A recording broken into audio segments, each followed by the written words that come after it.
How to set up auto reply in Gmail.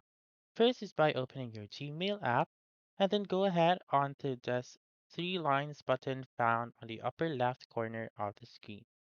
And then scroll down and go to settings right here and scroll down once again, and then you may be able to see the compose and reply section. Once you're in this section, go ahead on vacation responder and make sure to turn it on. Choose the date that you want to have the auto reply. So for example, I'll type in or choose today and I will choose the day that I want. So you may customize it or you may choose none. And then click on the subject and type in the subject that you want and the message that you want as well. You have an option right here to auto reply to your contacts only. But if you want to auto reply to everyone, then you may just turn this one off. Click on Save found on the upper right corner, and then there you go. That's how you can set up auto reply in Gmail.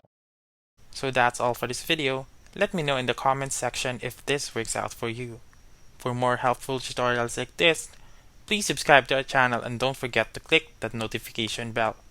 Thank you for watching and have a wonderful day.